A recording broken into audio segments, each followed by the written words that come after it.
Bonjour à toutes et à tous, bienvenue au Salon Go, le salon de la création et de la reprise d'entreprise en Moselle, et bienvenue à cette visioconférence qui est entièrement consacrée à l'étude financière prévisionnelle. Puisqu'effectivement, il s'agit là d'un sujet qui vous intéresse particulièrement, puisqu'effectivement, c'est un sujet essentiel et tout à fait nécessaire pour tous les porteurs de projets.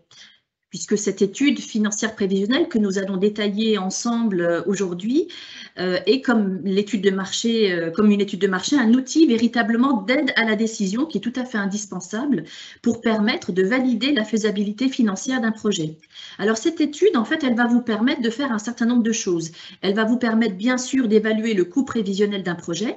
Elle va également vous permettre d'identifier les risques financiers de votre projet, mais aussi d'élaborer votre plan de financement, d'évaluer la rentabilité de votre projet, et puis d'identifier également les sources de financement qui peuvent être internes ou externes et qui seront nécessaires au montage de votre projet. Alors, pour réaliser cette étude, concrètement, comment fait-on? Alors, pour répondre à cette question, eh bien, nous avons le plaisir d'accueillir Madame Anne-Ferne Gardin et Madame Julie Ravard, toutes les deux experts comptables chez KPMG et qui représentent aujourd'hui le Conseil régional de l'Ordre des experts comptables du Grand Est. Alors, je précise que nous vous invitons à poser toutes vos questions tout au long de cette présentation via le chat qui figure sur votre écran. Donc, le chat, c'est les deux petites bulles que vous retrouvez en haut de votre écran. Donc, n'hésitez surtout pas à poser vos questions par écrit via ce chat tout au long de votre présentation, puisque nous répondrons à vos questions au fur et à mesure que celles-ci seront présentées. Donc, surtout, n'attendez pas la fin de la présentation pour poser vos questions. Je précise également que cette visioconférence est enregistrée et que vous pourrez la retrouver très prochainement sur la chaîne YouTube de la CCI et de la CMA. Voilà, donc je ne vais pas vous faire attendre plus longtemps et je laisse donc la parole à Mesdames Ferne et Madame Ravard. Bonjour à toutes et à tous. C'est avec beaucoup de plaisir que je suis ici pour vous présenter cette webconférence avec Julie autour d'un sujet qui vous intéresse tous. J'établis mon prévisionnel et financier. Donc, pour commencer, c'est une des étapes de la création-reprise d'entreprise. Je pense que vous avez suivi la webconférence dédiée à cette partie préalable qui est l'étude commerciale et toutes ces étapes autour de la construction de votre projet.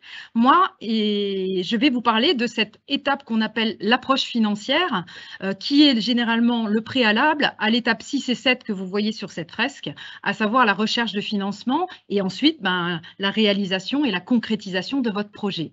C'est donc une des étapes. Elle complète à merveille toutes celles qui sont préalables et nécessaires, et notamment la partie réflexion, idée, quand elle germe dans votre esprit. Et finalement, on réfléchit pendant longtemps et à un moment, on a besoin de se rassurer sur la faisabilité de notre projet, et c'est là qu'apparaît cette étape de construction de vos prévisions financières. Donc, encore une fois, j'insiste peut-être lourdement, mais c'est une des étapes. Donc, au préalable, vous avez déjà réfléchi depuis souvent longtemps à votre projet et finalement, cette étape va servir à vérifier que votre projet est viable et vous permettra en tout cas de vous lancer et de concrétiser votre projet. Donc, finalement, pourquoi on le fait? Sur le slide suivant, je vous ai reproduit un certain nombre de questions. Finalement, pourquoi établir des prévisions financières? Qui est demandeur? Pourquoi on le fait? Quand est-ce qu'on le fait? Et puis surtout, qui le fait? Alors, forcément, les demandeurs, c'est tous ceux que vous allez avoir en face de vous à convaincre pour réaliser votre projet. Donc, tout de suite, ce qui vous vient à l'esprit, c'est le banquier, c'est l'apporteur de fonds, celui qui va vous aider financièrement. Donc, effectivement, c'est des demandeurs, une des demandes qui est souvent faite par les partenaires financiers pour convaincre de la viabilité de votre projet.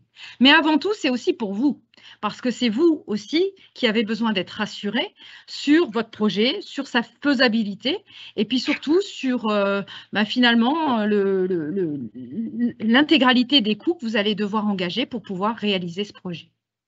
Alors, les finalités, on va les voir au fur et à mesure. Heureusement, on a plusieurs outils pour se rassurer.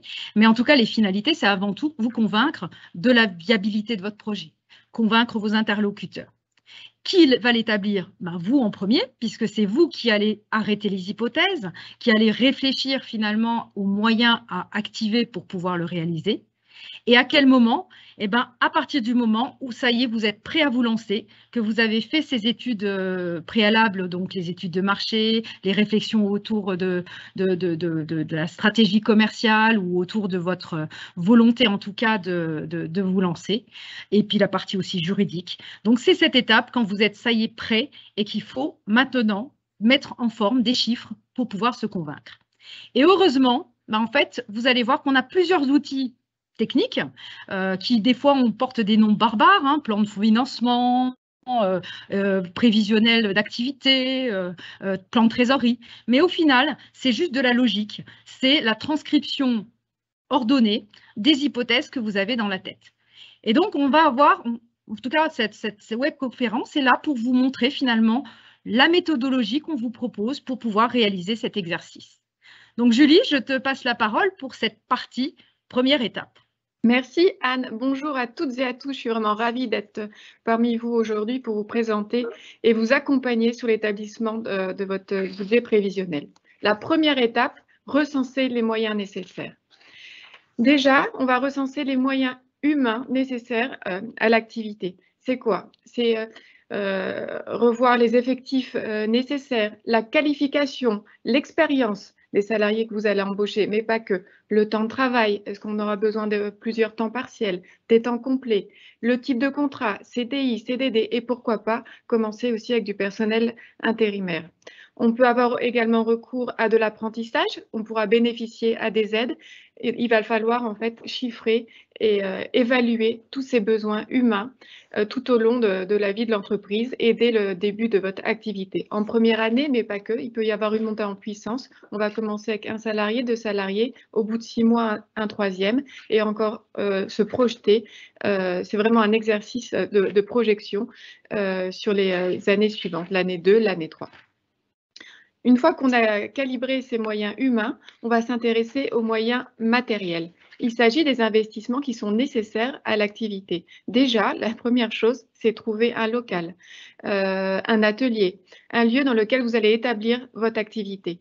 Ces locaux vont devoir être aménagés, donc on va envisager les travaux d'agencement, d'aménagement, mais pas que. Vous allez avoir besoin aussi de vous déplacer, on va avoir besoin d'un véhicule, du matériel de production.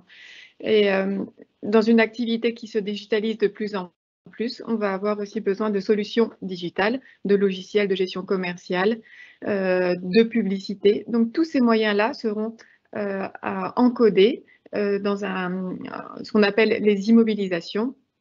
Et c'est tous ces moyens-là qu'on doit chiffrer pour après faire face et allouer les ressources nécessaires au financement. Donc des ressources qui sont personnelles, mais pas que. On pourra aussi solliciter les banques. La deuxième étape, ce sont les prévisions financières. Et là, on va voir 3 outils. Donc, on va revoir les sommes d'argent que je dois réunir pour mon projet sur la slide suivante. En fonction des besoins dont on a fait référence tout à l'heure en termes d'activité, mais pas que, en termes de ressources humaines et d'investissement, les investissements, donc les immobilisations, on va devoir faire face et prévoir les sommes d'argent à réunir pour financer le projet. Donc, il y aura de l'apport personnel, comme dit précédemment, mais pas que, de l'emprunt bancaire et solliciter donc les partenaires financiers. Ensuite, on se posera est-ce que l'activité est rentable? On va définir le seuil de rentabilité pour faire face au remboursement des dettes qui seront souscrites souvent sur les 7 premières années. On regardera tout à l'heure les équilibres financiers à atteindre pour faire face au remboursement de ces dettes. Le premier outil, le plan de financement. Comme disait Anne tout à l'heure, c'est plein de noms barbares, mais en fait, on reste sur une grande logique. J'ai des besoins, j'alloue des ressources à côté. C'est vraiment un budget que l'on fait au quotidien. Donc, on établit toute la liste des besoins. Les besoins vont partir des frais d'établissement, les frais de premier établissement pour créer la société. Ensuite, tous nos investissements. Et là, on va voir une notion dont on peut entendre parler, BFR, besoin en fonds de roulement. Mais qu'est-ce que c'est ces 3 lettres? C'est simple, je vais devoir financer mes stocks sur pour la création de l'entreprise. Je vais devoir financer les premiers besoins de loyer, les premiers salaires. Tout ça vont faire partie en fait des besoins en financement et je vais devoir calibrer encore ce besoin pour après y allouer des ressources. Les ressources, elles sont de différents ordres. On a l'apport, le capital social, l'apport que je fais en tant qu'actionnaire. Est-ce que je viens seul ou à plusieurs pour financer dans un premier lieu l'entreprise. Ensuite, on a les apports en compte courant d'associés. En tant qu'associé, je peux apporter également dans l'entreprise ou avec mes partenaires financiers. Et après, je vais aller solliciter les banques qui vont venir nous aider à financer l'entreprise sur des emprunts à moyen et long terme en fonction des immobilisations et du type d'investissement que je vais faire. Je vais laisser la parole à Anne qui va vous présenter donc le compte de résultat et seuil de rentabilité. Effectivement, c'est le deuxième outil qui vous est proposé. Donc, après le plan de financement, on va s'intéresser cette fois-ci à la rentabilité de l'activité. Et pour pouvoir vérifier que votre activité sera rentable, c'est-à-dire qu'elle vous permettra de faire face à vos dettes et qu'elle sera aussi là pour vous permettre de vous rémunérer et de tirer notamment un salaire ou des dividendes en tout cas de votre activité, eh bien, l'outil idéal, c'est le compte de résultat prévisionnel. Donc, ce compte de résultat, c'est simplement toutes les charges et tous les produits que vous allez devoir avoir sur l'année. Généralement, on va l'établir sur une année et d'ailleurs sur plusieurs années. On va faire ce calcul sur l'année 1, sur l'année 2, sur l'année 3. C'est l'intérêt d'avoir un compte de résultat prévisionnel.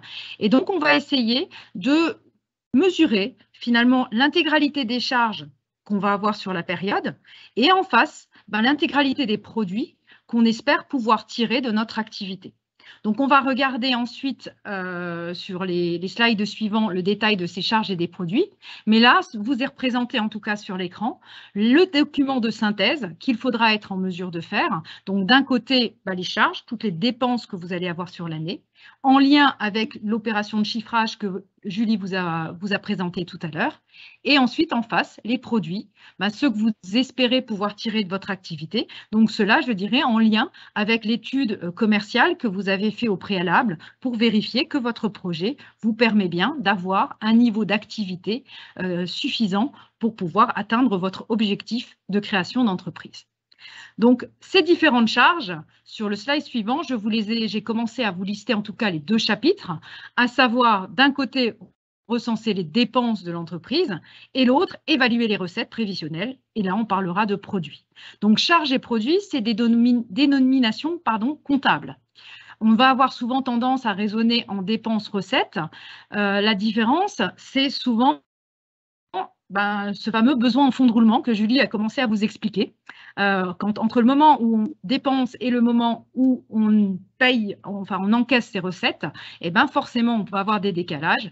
Le compte de résultat prévisionnel, lui, il n'est pas là pour chiffrer ce besoin en fonds de roulement, mais il est là pour chiffrer le niveau des dépenses et le niveau des recettes. Donc, qu'est-ce que c'est ce premier paquet, on va dire, le paquet des dépenses?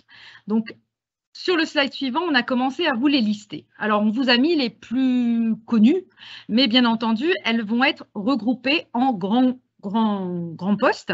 Et selon le projet que vous allez lancer, vous allez en avoir plus ou moins. Donc, forcément, si vous avez une activité de négoce, le poste achat va être important. Si vous avez une activité de prestation de service, là, on sera plus sur des charges frais généraux, de type frais généraux, ou des charges externes. Mais en tout cas, selon le projet, il va bien falloir lister l'intégralité des dépenses que vous allez devoir engager. Donc, déjà, sur la partie achat et sous-traitance, c'est tous les approvisionnements que vous allez avoir besoin pour un moment ou vendre, si vous êtes en négoce, ou réaliser de la production si vous êtes dans une activité de production. Donc, vous aurez aussi peut-être besoin de faire appel à des aides, des sous-traitants. Là aussi, c'est le moment où vous allez chiffrer cette charge de sous-traitance. Pour réaliser peut-être certaines prestations, vous allez peut-être choisir de vous adjoindre d'autres entreprises pour vous aider. C'est ça la sous-traitance. Ensuite, il va falloir bien entendu lister tous les autres achats de fournitures nécessaires à la réalisation de votre activité. Donc là, vous avez là aussi ce qui est le plus courant, l'eau, l'électricité, l'énergie, le gaz. Donc vous savez qu'en ce moment, c'est peut-être un poste qui est compliqué à prévoir. parce qu'au regard de l'actualité, on est actuellement, c'est vrai, avec une difficulté de prédire ça sur 3 ans. Mais en tout cas, il va falloir essayer de pouvoir, en tout cas, mesurer vos besoins en termes d'énergie, notamment si vous êtes dans une entreprise de production. Ensuite, vous avez tout un tas d'autres charges, hein, donc que ce soit les fournitures d'entretien, fournitures diverses. À chaque fois, bien suivre cette logique de se dire est-ce que oui ou non j'en ai besoin, et derrière pouvoir voir à quel niveau vous allez budgéter ces achats. Les charges externes, c'est une autre paquet en fait du compte de résultat prévisionnel. C'est tous les frais généraux que vous allez engager pour avoir votre activité. Donc, Julie vous l'a dit tout à l'heure, hein, le local, qui est très important, hein, se réfléchir autour de où je vais faire mon activité. Est-ce que j'ai besoin d'un magasin? Est-ce que non, je vais pouvoir le faire à distance? Est-ce que j'ai besoin d'avoir un atelier? Est-ce que j'ai besoin de dépôts pour stocker? Tout ça, c'est cette partie loyer, cette partie immobilière. Mais on a aussi les loyers mobiliers. Peut-être que vous allez avoir besoin de louer quelque chose, de louer un véhicule. On parlait tout à l'heure de la nécessité de se déplacer ou de louer, par exemple, du matériel. Tous ces éléments-là, c'est dans cette partie charge externe qu'il va falloir la chiffrer. Bien entendu, dans cette partie-là, il faudra aussi que vous vous assuriez l'assurance pour réaliser votre activité, que ce soit la multirisque, la décennale ou toutes ces assurances. Et il y aura la partie aussi entretien, l'entretien de vos locaux, de votre matériel. Donc, selon votre type d'activité, vous allez avoir plus ou moins de charges à budgéter dans votre compte de résultat prévisionnel. Sur le slide suivant, il y a les autres dépenses, hein, donc toujours regroupées. À côté donc des charges externes, il y a les autres charges externes. Hein, donc ça, c'est une taxonomie comptable. Mais en fait, ça, c'est tous les tiers qui vont également être nécessaires auprès de votre activité pour vous fournir alors des prestations, que ce soit au titre des télécommunications, pardon, de la publicité, des frais de transport, le post-voyage et déplacement aussi, si vous êtes amené à vous déplacer pour votre activité, des honoraires, notamment si vous faites appel à un prestataire pour la comptabilité ou pour le juridique. Bref, toutes ces autres charges nécessaires à la réalisation de votre activité. Et en même temps, il faudra aussi être capable d'anticiper une autre charge qui, elle, va plus s'imposer à vous, c'est les impôts et taxes, puisque toute activité que vous allez lancer aura aussi des taxes à honorer, hein, donc que ce soit des taxes assises par exemple sur les salaires si vous avez des salariés, que ce soit des taxes assises sur vos moyens de production si vous avez notamment pas mal d'investissements. Et ces impôts et taxes, il faudra aussi les budgéter en tenant compte notamment des exonérations aussi qui existent pour la création d'entreprises. Donc sur le slide suivant, vous avez la troisième partie des charges qui, elles, sont également en lien avec les moyens que vous allez mobiliser. Vous avez par exemple les frais de personnel, donc en lien avec le chiffrage que Julie vous a expliqué tout à l'heure. Hein. Donc bien les tenir compte des salaires que vous souhaitez verser et notamment aussi le salaire que vous souhaitez vous verser à vous, le dirigeant, avec les charges associées, en lien aussi avec le choix de votre structure juridique, selon que vous choisissiez une structure en indépendant ou une structure en société, vous allez avoir un type de rémunération et des charges qui vont y être associées. Donc, c'est dans cette partie-là que vous allez essayer de chiffrer le coût de vos salaires, de vos charges sociales et le coût des salaires et charges sociales des salariés que vous envisagez de recruter. Cette partie frais de personnel, elle va être souvent aussi à voir sur les 3 années, hein, si vous faites un prévisionnel sur 3 ans, et les faire évoluer au gré des hypothèses d'embauche que vous avez décidées ou en tout cas que vous envisagez. La partie suivante, c'est les charges financières. Donc, les charges financières, elles vont aussi s'imposer à vous. Hein. Elles vont être en lien direct avec les solutions de financement que vous envisagez, notamment les emprunts. Donc, selon les conditions d'emprunt aussi que vous allez négocier avec vos partenaires financiers, vous allez avoir des charges associées à ça, hein, les intérêts d'emprunt, et il faudra bien entendu en tenir compte dans votre compte de résultat prévisionnel. On l'a vu tout à l'heure, on va financer au maximum avec des emprunts moyen-long terme, mais vous allez peut-être aussi avoir besoin d'autorisation de découvert, donc plus sur le court terme. Et dans ce cas-là, si vous négociez par exemple ce qu'on appelle les facilités de caisse, les autorisations de découvert avec vos partenaires, il faudra aussi anticiper les agios, c'est-à-dire la rémunération de ces avances, qui sera également qui fera partie également de ces charges financières. Donc, toutes ces charges sont des charges qu'il va falloir mesurer en fonction de vos hypothèses d'activité et en fonction aussi des types de financement que vous envisagez et des types d'embauche que vous avez vus dans la première partie du recensement des moyens. La dernière partie de ce compte de résultats prévisionnels, elle va être en lien avec vos chiffrages d'investissement. C'est les dotations aux amortissements. Alors, c'est un nom un peu barbare. C'est aussi une notion qui, des fois, est un petit peu compliquée à expliquer parce que, contrairement aux autres charges qui vont donner lieu à un décaissement immédiat, celle-là, elle est calculée. C'est en fait une charge qui va être calculée automatiquement en fonction des investissements que vous faites et de la durée de vie que vous estimez probable pour ces investissements. Donc, un exemple, vous achetez une voiture, vous pensez, enfin un véhicule utilitaire, vous pensez qu'il va vous servir 4 ou 5 ans, on va rapporter dans votre compte de résultats prévisionnel, tous les ans, si c'est sur 5 ans, en fait, 1/5 de la valeur de ce bien, ce qui permettra d'anticiper son remplacement dans 5 ans. Donc, c'est une notion qui est comptable, mais qui est logique et en fonction des investissements que vous décidez. Donc, une fois qu'on a fait ce recensement des dépenses, forcément, il va falloir s'intéresser à la partie produit. Et là aussi, vous allez voir, donc produit ou recette, c'est les deux terminologies qu'on utilise souvent dans les prévisionnels. Et là aussi, ça va être de 3 types. Tout d'abord, les produits d'exploitation, ceux qui vont servir à couvrir les charges d'exploitation que l'on a vues juste avant. Donc là, vous pouvez en avoir de plusieurs sortes, donc que ce soit les ventes de marchandises si vous êtes en activité de négoce, les prestations de services si vous êtes prestataire de services, c'est-à-dire si vous n'êtes pas sur la vente d'un produit, et puis d'autres notions qui vont être plus en lien avec la production, qui s'appelle la production stockée, c'est-à-dire votre niveau d'activité. C'est quelque chose qui est souvent ce qu'on va rencontrer surtout dans les entreprises de production.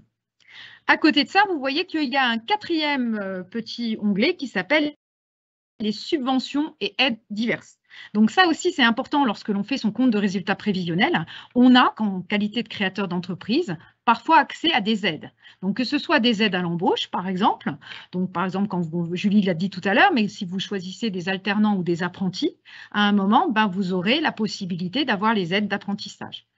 D'autres subventions existent, en lien aussi avec vos hypothèses de financement et d'investissement. Si vous avez par exemple des investissements, il est possible aussi d'aller obtenir ce qu'on appelle une subvention d'investissement. Donc là, je vous invite, lorsque vous êtes en création d'entreprise, à justement faire le recensement dans la partie recensement de vos moyens, aussi sur les subventions que vous pourriez obtenir, notamment quand on investit dans tel ou tel dispositif, et donc vous aurez peut-être le droit à des subventions qui allégeront finalement, faciliteront la faisabilité de votre projet.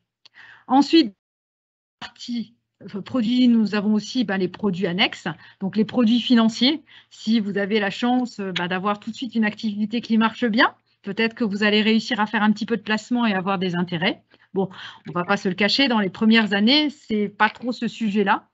On est plus en train de vouloir équilibrer, mais en tout cas, sachez que c'est aussi quelque chose qui se met dans le compte de résultats prévisionnels, peut-être en année 2 ou en année 3. Et puis, vous voyez qu'il y a une dernière partie qui s'appelle les produits exceptionnels. Donc là, je dirais que les produits exceptionnels, c'est ce qui n'est pas récurrent. C'est ce qui peut être peut-être une aide momentanée à l'entreprise. Et donc, on la classera là. Mais c'est vrai que c'est, notamment quand on démarre, c'est rare d'avoir des produits exceptionnels. On va être plutôt sur des produits d'exploitation ou des produits financiers. Et donc, c'est cette adéquation entre le compte de résultats partie charge et le compte de résultat partie recette va justement ensuite vous permettre de sortir un résultat. Ça va être le delta entre vos charges d'un côté et vos recettes de l'autre. Et c'est ça qu'on appelle le bénéfice ou la perte les années où ça ne va pas bien. Et c'est simplement ce montant-là qui va ensuite servir aussi à montrer la viabilité de votre projet. Donc, c'est pour ça que ce compte de résultats prévisionnel, il est très, très important, puisque c'est lui qui va vous permettre de voir si vous avez une bonne adéquation entre, d'un côté, les recettes que vous espérez obtenir de votre activité et de l'autre côté, les charges qui vont être nécessaires à dépenser pour réaliser cette activité. Donc, ce que je viens de vous présenter, c'est le 2e outil. Et il nous reste à vous présenter maintenant le 3e outil. Et Julie, c'est à toi que je passe la parole pour ce 3e outil de prévision. Merci Anne, exactement. Le troisième outil, le plan de trésorerie. Encore un nom, on se demande ce que ça peut bien être, mais c'est quelque chose qu'on fait au quotidien, même à titre personnel. On va ici comparer les encaissements et les décaissements. C'est un tableau qui recense vraiment l'ensemble des encaissements et décaissements, les encaissements d'exploitation, mais pas que, hors exploitation, et de même pour les décaissements. Celui-ci, en fait, il va nous aider à faire face au décalage de trésorerie. On va également apprécier la capacité à financer son développement et aussi à mieux appréhender les activités saisonnières pour voir si la trésorerie pourra faire face tout au long de l'année. Donc, quand on regarde le tableau, on va le découper en deux grandes parties. Le premier, les encaissements. Donc, comme l'a dit Anne tout à l'heure, on a les produits d'exploitation, le chiffre d'affaires d'exploitation, donc le chiffre d'affaires réalisé, qui peut être payé au comptant, mais la plupart des cas, ce n'est pas le cas. On a des décalages à 30 jours, 60 jours, 90 jours. Ensuite, on a les encaissements hors exploitation. C'est les apports que vous avez fait, les apports en capital, mais pas que, les déblocages d'emprunts, les subventions que l'on peut recevoir. Par exemple, là, on voit les subventions d'équipement, c'est lié aux investissements qu'on a pu faire. Donc là, c'est tout ce qui est bien en positif, donc tout ce que j'encaisse, et on va là déduire toutes les dépenses, toutes les dépenses comme à la maison. Donc on va découper encore une fois en deux parties l'exploitation, donc les achats, j'ai dû les achats consommés pour produire, les frais généraux, les loyers, les assurances qu'on a vu tout à l'heure présentés par Anne dans le compte de résultat, les frais de personnel, les charges sociales bien sûr qui sont liées au salaire, les décaissements de TVA. Ensuite, on a les éléments hors exploitation. On a fait face, on a sollicité des emprunts bancaires pour se financer nos immobilisations. Voilà les moyens matériels que l'on a vus tout à l'heure. Maintenant, il va falloir rembourser sur un plan de remboursement, souvent sur 7 ans, lié à la création d'une entreprise. Et là, on va faire la soustraction de 1 et 2 et on va la suivre mensuellement et regarder en fait les décalages qui peuvent se produire, les décalages d'exploitation et hors exploitation, et regarder sur toute une année les décalages que l'on pourra avoir. En tout cas, ces trois outils sont super importants. Ils permettent en fait de gérer au quotidien l'entreprise. Donc là, ça va être vraiment le budget ce prévisionnel. Souvent, on l'utilise, on se dit que c'est à des fins financières pour solliciter des emprunts, mais je vous conseille vraiment de le conserver puisque ça sera la base de travail pour suivre ensuite mensuellement ce qu'on appelle un tableau de bord d'activité. Et comme ça, vous pourrez vite gérer les bonnes nouvelles et les moins bonnes et régler comme un horloger votre activité et ne pas attendre la fin de l'exercice ou des problèmes de trésorerie pour pouvoir faire face aux aléas de la vie du créateur. Le business plan est aussi un excellent outil de communication. On pourra le voir dans le slide suivant. Donc, n'hésitez pas à vraiment l'utiliser comme un outil de communication. Moi, ce que je conseille aux créateurs que l'on accompagne, c'est de mettre également un petit CV avec son expérience. Non pas faire une liste à l'après-vert, mais mettre vraiment les grandes caractéristiques qui vous représentent. Puisque quand on sollicite un emprunt bancaire, le document va à la banque et bien tout de suite, on nous demande en fait le parcours du créateur. N'hésitez pas non plus à mettre un petit plan même sur Google Maps de la localisation de votre entreprise, ses principaux concurrents, les produits et services. Mettez des photos aussi. C'est toujours sympa de visualiser les produits ou les services que vous allez présenter. Et un deuxième document aussi qui est bien, c'est de présenter un executive summary. Donc, c'est vraiment la synthèse de toute votre activité, de tout votre projet en quelques chiffres sur une page A4, ce qui permet de représenter toute votre activité en quelques mots, quelques chiffres. Et c'est vraiment un excellent outil de communication. En tout cas, je vous remercie pour votre écoute. Je pense qu'on peut passer aux questions avec Doriane et avec Anne.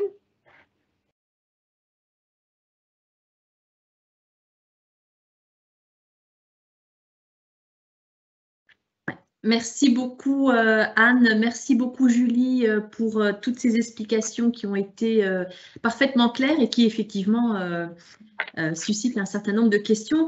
Alors moi, j'aimerais en fait vous poser quelques questions. Une première en particulier.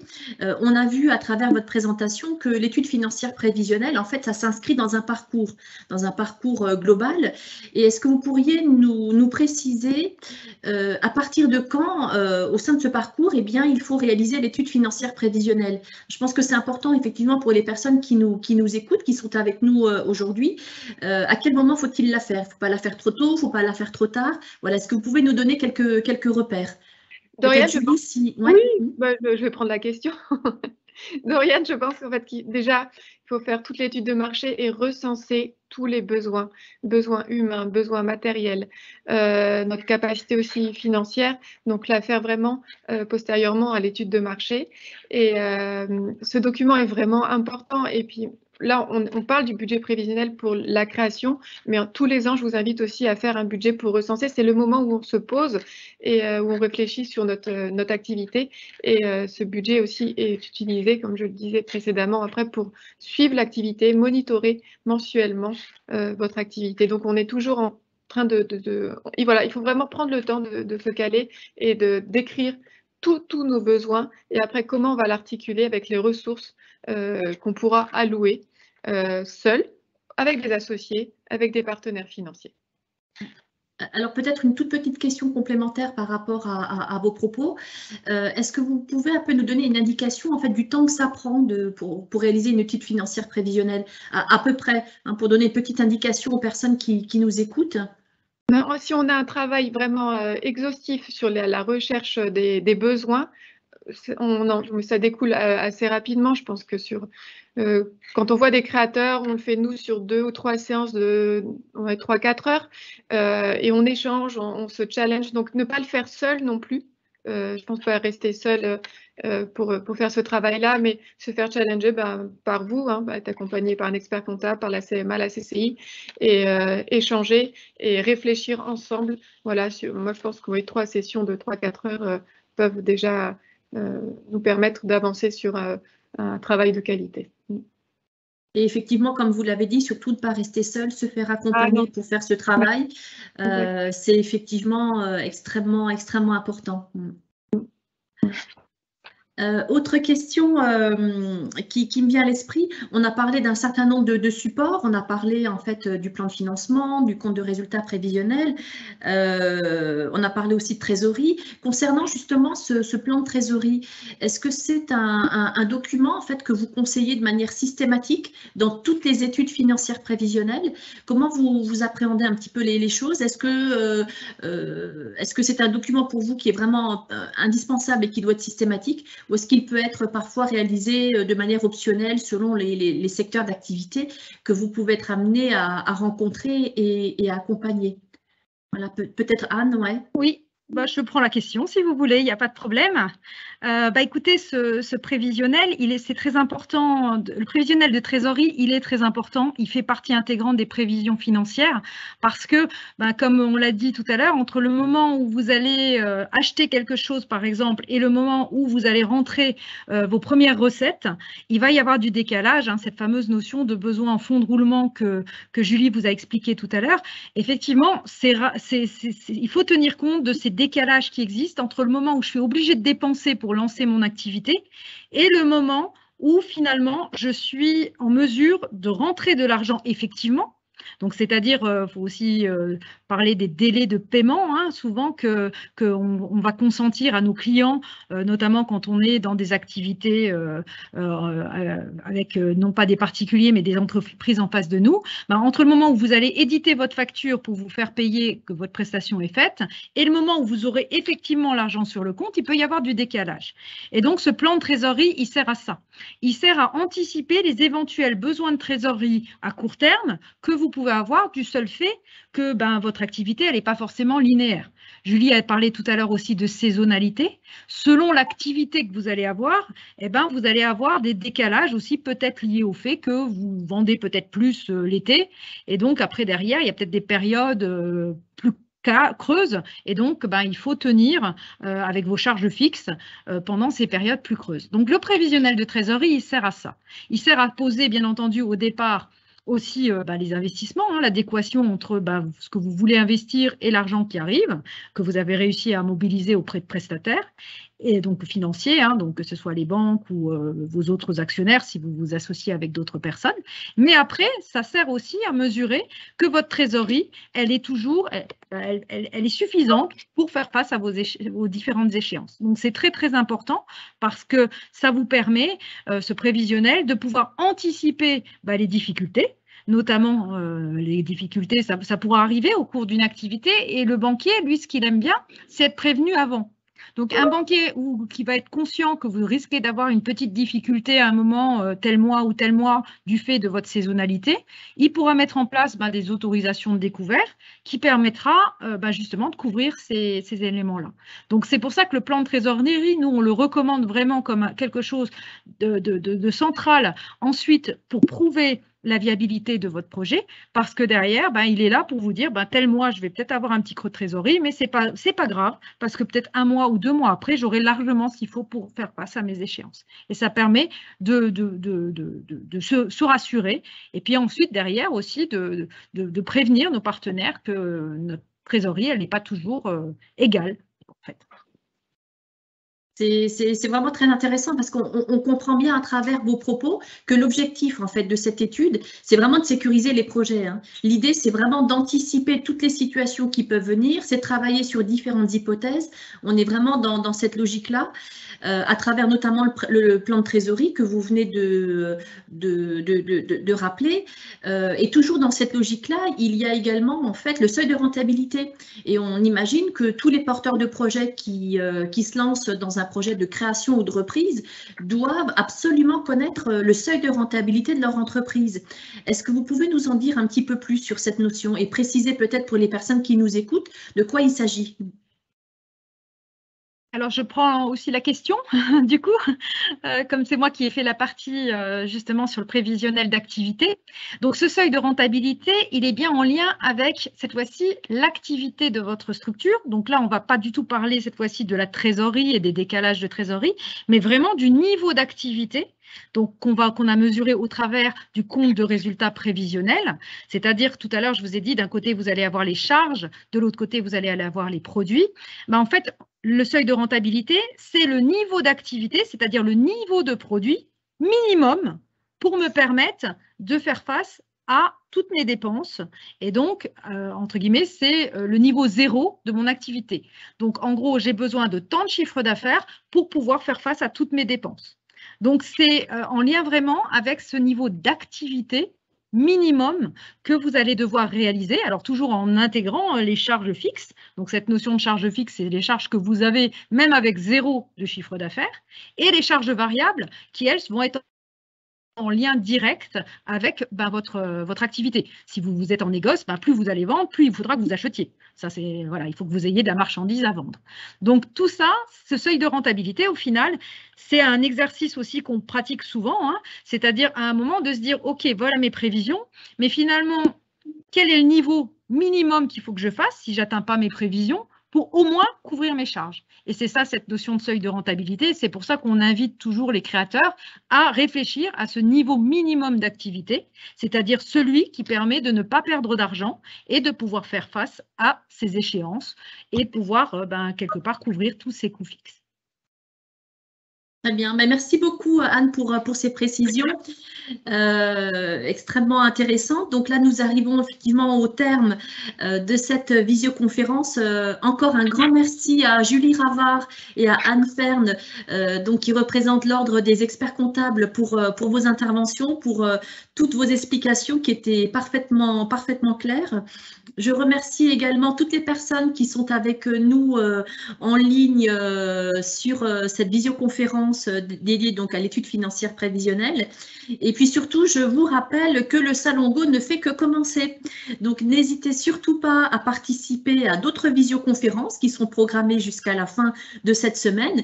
Et n'hésitez surtout pas à venir nous rencontrer en présentiel ce vendredi 25 novembre Je vous rappelle les horaires. Le salon est ouvert en présentiel, donc le vendredi 25 novembre de 9 h à 17 h à l'espace conférence de la Chambre des métiers de l'artisanat à Metz, au Technopole. Et je précise également que l'Ordre des experts comptables sera également présent ce vendredi 25 novembre à travers un stand et vous pourrez également venir les rencontrer et échanger avec eux en présentiel. Voilà, mais écoutez, il nous reste à vous souhaiter une excellente continuité dans votre projet et un excellent salon. À très bientôt, merci.